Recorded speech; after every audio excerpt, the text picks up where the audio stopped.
Hello everyone, welcome to Gautam education. हमारा continue topic चल रहा है फीमेल रिप्रोडक्टिव सिस्टम। आज हम प्राइमोर्डियल फॉलिकल के बारे में रीड करेंगे।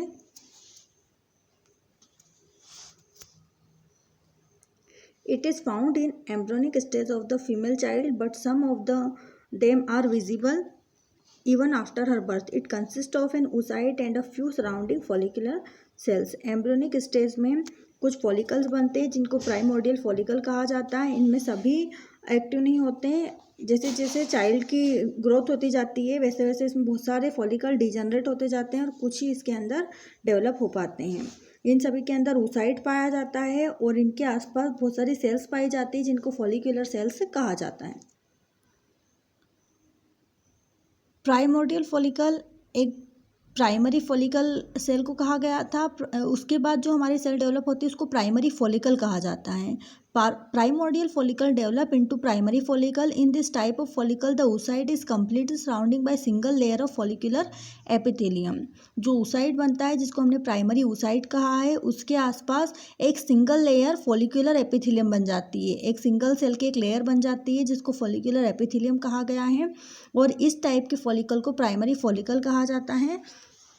जो आपको यहाँ पर डायग्राम में शो किया था मैंने, ये वाला, ठीक है, ये वाला जो दिख रहा है इसके अंदर प्राइमरी oocyte है, आसपास एक सिंगल लेयर एपिथेलियम है, इसको हम प्राइमरी फॉलिकल कहते हैं। प्राइमरी फॉलिकल के बाद वेसिकुलर फॉलिकल आता है, इसको हम सेकेंडरी फॉलिकल भी कह सकते हैं। It develop from primary follicle and represent the third stage of follicular development. It has oocyte covered multi layer follicular epithelium cell, है ना। यहाँ पर इन दोनों के बीच वाला जो होगा उसको हमने सेकेंडरी कहा है, ठीक है। थर्ड स्टेज है, मतलब यहाँ पर ये थर्ड स्टेज में है, मीन्स इसको हम टर्शरी भी कह सकते हैं और वेस्कुलर फॉलिकल भी कह सकते हैं।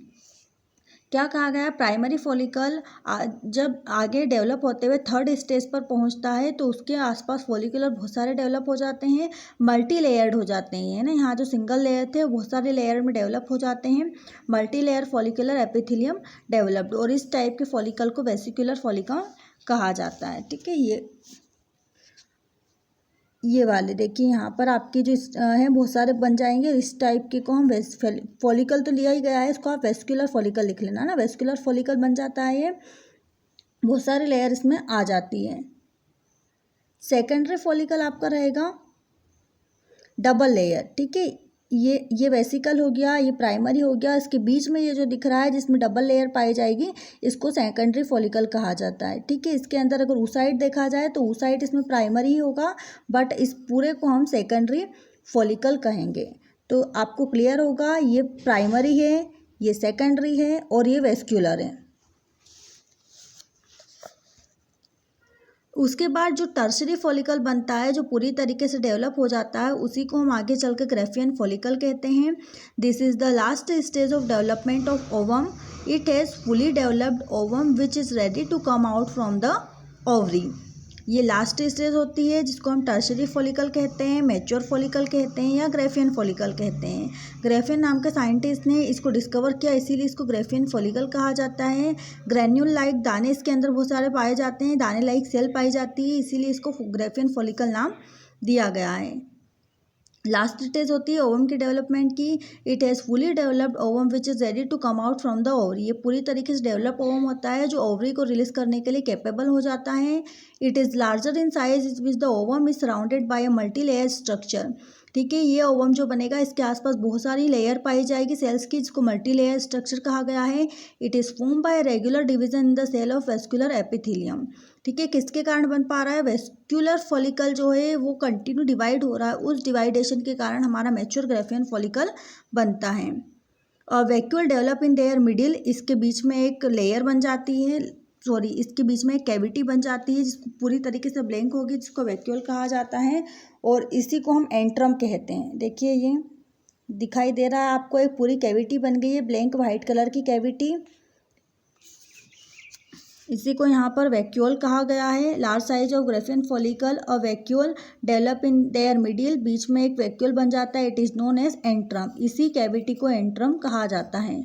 2 layer of follicle cells are found around the antrum. 2 layer बन जाएगी अब एंट्रम के आसपास। The outer layer is zona pellucida and the while the inner layer is known as zona granulosa. ये लेयर के नाम आपको याद रखने हैं स्टूडेंट। इसके जो हमारा जो ग्रेफियन मैच्योर फॉलिकल बनेगा, इसके अंदर एक कैविटी बनेगी जिसको हमने एंट्रम कहा है। अंदर ओम ऑलरेडी इसके अंदर होगा ही सही। और ये जो 2 लेयर बनती है, इसमें जो हमारी आउटर लेयर है, आउटर लेयर को हम जोना पेल्यूसिडा कहते हैं, सबसे बाहर वाली लेयर। और अंदर की जो लेयर होगी उसको हम जोना ग्रेन्युलोसा कहते हैं। तो ये 2 लेयर के नेम आपको याद रखने हैं। 2 layer of follicular cells are found around antrum. The outer layer is zona pellucida and the inner layer is known as zona granulosa. तो ये ग्रेफियन फॉलिकल कभी कभी एग्जाम में पूछ लिया जाता है, तो इसको आप अच्छे से याद कर लीजिएगा। और ये जो लिखा है मैंने, ये ऑब्जेक्टिव में बनने के चांसेस है। At maturity the diameter of Graafian follicle is around 10 mm and the ovum has the diameter of 50 to 100 μ। Let's see diagram देखिए स्टूडेंट। यहाँ पर हमारी पूरा एक लेयर बनाई गई है। इस लेयर के अंदर बहुत सारे स्ट्रक्चर्स आपको दिख रहे हैं। फर्स्ट हमारी ये जो कैविटी है जो ओपन दिखाई दे रही है, इसको मीजोवेरियम कहा जाता है। अंदर बहुत सारी ब्लड वेसल्स होती है, कनेक्टिव टिश्यू होते हैं इसके अंदर। उसके बाद जो ओवम डिस्चार्ज होता है वो इस टाइप का स्ट्रक्चर लिए होता है। यहाँ से हम देखते हैं हमारा जो फर्स्ट होगा प्राइमरी फॉलिकल, जिसके अंदर oocyte प्राइमरी होगा, ये वाला स्ट्रक्चर। फिर डबल लेयर फॉलिकल बनेगा जिसको सेकेंडरी फॉलिकल कहा गया है। इसके अंदर भी जो oocyte होगा, oocyte हम किसको कह रहे हैं, जो अंदर एक बन रहा है, जो ओवम बन रहा है उसको हम प्राइमरी डेवलपमेंट में oocyte कह रहे हैं। तो यहाँ पर भी प्राइमरी oocyte बनेगा। फिर वेसिकल फॉलिकल, ठीक है। नेक्स्ट जो थर्ड बन रहा है उसको वेसिकल फॉलिकल नाम दिया है, जो मल्टी लेयर्ड हो जाएगा। उसके बाद ये और डेवलप होगा और इसको हम टर्शरी फॉलिकल कहेंगे। टर्शरी फॉलिकल में एंट्रम फॉर्मेशन होगा, ठीक है। फॉलिकल भी मैच्योर हो जाएंगे और एंट्रम बनने लगेगा, एक कैविटी बनने लगेगी जिसको हमने एंट्रम कहा है। अब इस टर्शरी फॉलिकल के अंदर जो oocyte बनेगा वो कौन सा रहेगा स्टूडेंट, सेकेंडरी oocyte। उसके बाद फिर मैच्योर फॉलिकल बताया है, पूरी तरीके से डेवलप हो जाएगा ये। इसके आसपास 2 लेयर बन जाएगी एंट्रम के आसपास। आउटर लेयर को जोना पेल्यूसिडा कहा जाएगा एंड इनर लेयर को जोना ग्रेन्युलोसा कहा जाएगा। ये मैच्योर फॉलिकल जब हो जाएगा तब अंदर का जो है जिसको हम प्राइमरी और सेकेंडरी oocyte कह रहे थे उसको अब हम ओवम कहेंगे। ये डेवलप होने के बाद ओवम को रिलीज करने के कैपेबल हो जाएगा। पूरा स्ट्रक्चर स्ट्रोमा कहा है, जिसमें स्ट्रोमा 2 पार्ट में डिवाइड है। ये ऊपर वाला जो पार्ट दिख रहा है कॉर्टेक्स, ये पूरा है ना, आउटर जितना भी पार्ट होगा ये कॉर्टेक्स कहलाता है। और ये इनर का जो पार्ट होता है वो मेड्यूला। यहाँ मैंने शो भी किया है आपको, ये कॉर्टेक्स है ऊपर का हिस्सा, और ये जो इनर पार्ट है इसको हमने मेड्यूला कहा है। आई होप स्टूडेंट्स आपको ये स्ट्रक्चर क्लियर होगा। उसके बाद फंक्शन ऑफ ओवरी के फंक्शन क्या होते हैं, जिस तरीके से हमने मेल रिप्रोडक्टिव पार्ट में टेस्टिस के फंक्शन देखे थे, उसी तरीके से ओवरी के भी एक स्पेशल फंक्शन होते हैं। The main function of the ovary is produce ओवा। फर्स्ट फंक्शन तो क्या बताया गया है, इसे आप पैराग्राफ में याद ना करते हुए पॉइंट में याद करिएगा तो आपके लिए ईजी हो जाएगा। The main function of the ovary is produce ओवा। ओवा को प्रोड्यूस करने के कैपेबल होती है। फंक्शन टेस्टिस और ओवरी दोनों के ही इंपॉर्टेंट है, आप दोनों ही नोट कर लीजिएगा और दोनों ही पॉइंट में नोट करिएगा। Ovary produce certain female hormones like estrogen and progesterone. ठीक है स्टूडेंट्स, फीमेल रिप्रोडक्टिव ऑर्गन कौन से हैं, हार्मोन कौन से हैं, एस्ट्रोजन एंड प्रोजेस्टेरोन। जो कौन सिक्रेट कर रहा है, ओवरी सिक्रेट कर रही है। लास्ट वीडियो में हमने मेल रिप्रोडक्टिव हार्मोन पढ़े थे, आप लोगों को याद होंगे, androgen and testosterone. This hormone control the secondary sexual character of female growth and development. यही हार्मोन फीमेल के सेक्सुअल कैरेक्टर को डेवलप करने का और कंट्रोल करने का काम करते हैं। इसके अंदर क्या क्या बनेगा देखिए, यहाँ पर रिप्रोडक्टिव ऑर्गन के पार्ट है, फेलोपियन ट्यूब को डेवलप करने में हेल्प करते हैं ये, यूटेरस, वेजिना, इन सभी को डेवलप करने में हेल्प करते हैं। Change and development of memory gland, memory gland जो बनती है फीमेल में उसको डेवलप करने का काम करते हैं। और मेंस्ट्रुअल साइकिल को स्टार्ट करने का काम भी यही हार्मोन करते हैं, उसे कंट्रोल भी यही हार्मोन्स करेंगे। क्वेश्चन नोट करिएगा, right the function of ovary, और ये फंक्शन लिखिएगा।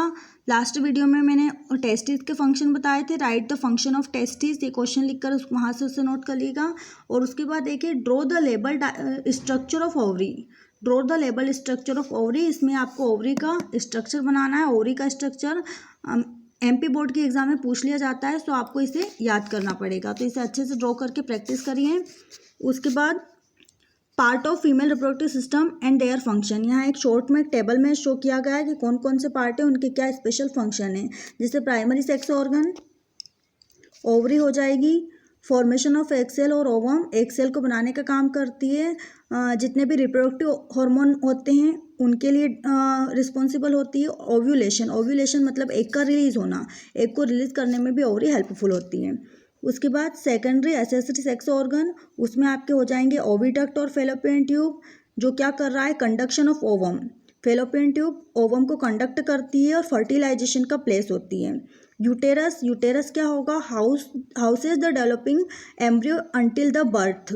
यूटेरस में जो एम्ब्रियो होता है उसका डेवलपमेंट होता है, फर्टिलाइजेशन के बाद जाइगोट बनेगा, जाइगोट से एम्ब्रियो डेवलप होगा और एम्ब्रियो बच्चे के बर्थ तक इसका जो स्ट्रक्चर रहेगा एम्ब्रियो कहलाएगा, जो यूटेरस के अंदर ही डेवलप होगा। Vagina, copulation chamber of female to receive sperm and penis during copulation and birth canal, birth canal का काम भी करता है ये, और यहीं पर स्पर्म रिसीव कर फीमेल के अंदर स्पर्म को रिसीव किया जाता है वेजिना के अंदर। उसके बाद ग्लैंड्स, ग्लैंड्स में 3 बताई गई है student, female gland, reproductive gland, Bartholin gland, perineal gland और रेक्टर ग्लैंड। इन सभी के यहाँ एक वर्क बताएं, secretion of lubricating fluid. Lubricating fluid means ovary को यूटेरस तक पहुंचाने के लिए वहाँ उसको ल्यूब्रिकेशन की ज़रूरत होती है, तो यहाँ एक फ्लूइड सिक्रीट होगा और ये फ्लूइड ये तीनों ग्लैंड के थ्रू सिक्रीट होगा। देन नेक्स्ट हमारा हॉर्मोन्स दिया गया student, hormone control of secondary sex organ and female. जिस तरीके से मेल के अंदर हमने सेकेंडरी कैरेक्टर को कंट्रोल करने के लिए हार्मोन पढ़े थे, सिमिलरली फीमेल में भी होते हैं। मैंने आपको पहले ही बता दिया था, सभी हार्मोन एक जैसे होंगे, केवल 2 हार्मोन इनको डिफ्रेंशिएट करता है, that is the estrogen progesterone female and testosterone androgen male hormone. देखिए फर्स्ट फॉलिकल स्टिमुलेटिंग हार्मोन दिया गया है, जिसको हम FSH कहते हैं। Stimulate the growth of Graafian follicle, Graafian follicle की ग्रोथ को एक्टिव बनाता है। And secretion of estrogen by follicle and maturation of ovum, estrogen को सिक्रीट करने के लिए भी हेल्पफुल होता है और ओवम का मैचुरेशन करता है। ल्यूटिनाइजिंग हार्मोन, ये हार्मोन हमने मेल में भी पढ़ा था, ल्यूटिनाइजिंग भी मेल में पढ़ा था। Progesterone hormone suspend the release of ovum during pregnancy, pregnancy के दौरान जो ओवम रिलीज होता है उस ओवम को रिलीज होने से रोकने का काम करता है progesterone. And control the development of fetus in the uterus, fetus को यूटेरस में डेवलप करने का काम भी ल्यूटिनाइजिंग हार्मोन करता है। Estrogen and progesterone, it is the most important hormone, क्योंकि यही फीमेल के कैरेक्टर को पूरी तरीके से शो करने का काम करता है और उसको फीमेल हार्मोन कहा जाता है। जैसे टेस्टोस्टेरोन को मेल हार्मोन कहा जाता है, ऐसे इसको फीमेल रिप्रोडक्टिव हार्मोन कहा जाता है। इसका क्या वर्क हो गया, stimulate the development of memory gland during pregnancy, pregnancy के दौरान मेमोरी ग्लैंड को डेवलप करने का काम करता है। This hormone also regulate the growth of development function of secondary sex organ, reproductive organ जो होंगे सेकेंडरी उन सब की ग्रोथ को डेवलप करेगा, उनको regulate means extra ordinary growth ना हो जाए उनमें, उसको कंट्रोल भी एस्ट्रोजन एंड प्रोजेस्टेरोन करता है। लास्ट इज कॉर्पस ल्यूटियम, ये एक लेयर का भी नाम है और इससे जो हार्मोन सिक्रेट होते हैं उसका नाम यहाँ दिया गया है रिलैक्सिन। ठीक है, जब हम रिप्रोडक्टिव ऑर्गन को पूरी डीप देखेंगे तो उसके आसपास एक लेयर पाई जाती है, कॉर्पस ल्यूटियम कहा जाता है। It secretes the relaxin hormone. ठीक है, रिलैक्सिन नाम से ही क्लियर, रिलैक्स करना, रिलैक्सिन हार्मोन नाम है इसका, ये रिलैक्सिन हार्मोन सिक्रेट करता है। And the end of pregnancy which relax cervixes and the ligament of pelvic girdle for easy birth to young one. सबसे पहले पेक्टोरल और पेल्विक गर्डल क्या होती है ना, हमारी बॉडी का जो निचला हिस्सा होता है उसको पेल्विक गर्डल कहा जाता है, शोल्डर वाला जो हिस्सा होता है उसको पेक्टोरल गर्डल कहा जाता है। तो ये हमारे एब्डोमिनल कैविटी के जस्ट नीचे पाया जाता है पेल्विक गर्डल, उसी में ये सारी प्रोसेसेस होती हैं। तो क्या कहा गया है, रिलैक्सिन हार्मोन ये कॉर्पस ल्यूटियम सिक्रेट करता है। प्रेगनेंसी के दौरान जो फीमेल की सर्विक्सेस एंड लिगामेंट होती है उसको रिलैक्स देने का काम करता है जब यंग वन का बर्थ हो चुका होता है। तो उसके बाद जब जैसे ही बेबी का जन्म हो जाता है तो एब्डोमिनल कैविटी के सारे मसल्स को रिलैक्स देने का काम करता है, इसीलिए इसको रिलैक्सिन हार्मोन कहा जाता है। आई होप आपको इतना टॉपिक क्लियर होगा। इसका थोड़ा सा एक पार्ट बचा है जो हम नेक्स्ट वीडियो में डिस्कस करेंगे।